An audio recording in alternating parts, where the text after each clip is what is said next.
Tribunus Jaksa Tahap 2 kasus korupsi Inam Mosul, Jori Sokota segera diadili. Tim penyidik Kejaksaan Tinggi Maluku menyerahkan berkas perkara dan tersangka atau tahap 2 Jori Sokota ke penuntut umum pada Rabu 1 November 2023. Kasipenkum Wahyudi Kareba mengatakan Sokota merupakan tersangka kasus dugaan korupsi proyek pembangunan Jalan Rambatu Manusa di Kecamatan Inam Mosul, Kabupaten Seram bagian Barat. Tahap 2 kasus dengan kerugian keuangan senilai 7 miliar rupiah ini berlangsung di Rutan Waihero, tempat Sokota ditahan. Sebelumnya Sokota kembali ditetapkan sebagai tersangka dalam kasus yang sama. Tak hanya ditetapkan tersangka, Sokota juga langsung ditahan di Rutan Kelas 2 Ambon usai diperiksa. Saat penahanan Sokota pada Senin 23 Oktober 2023, Sokota didampingi pengacara Hendrik Samalelewai. Dan diketahui dalam kasus ini, negara dirugikan mencapai 77 miliar rupiah dari total proyek senilai 30 miliar rupiah.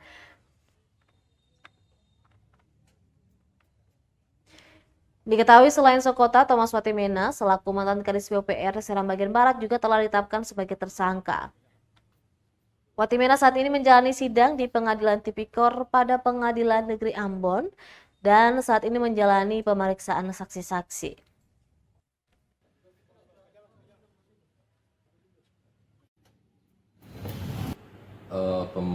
Peningkatan jalan ruas Rambatu Manusia ya.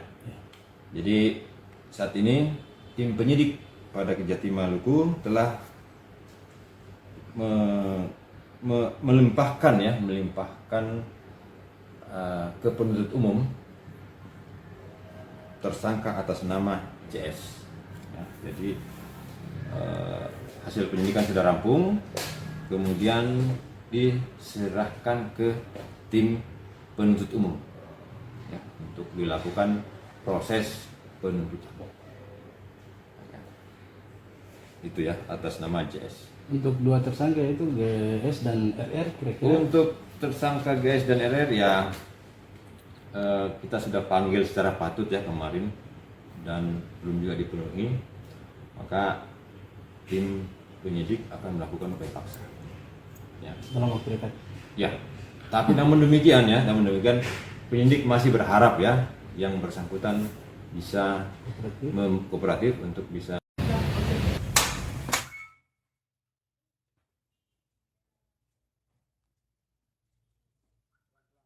Download Tribun X sekarang, menghadirkan lokal menjadi Indonesia.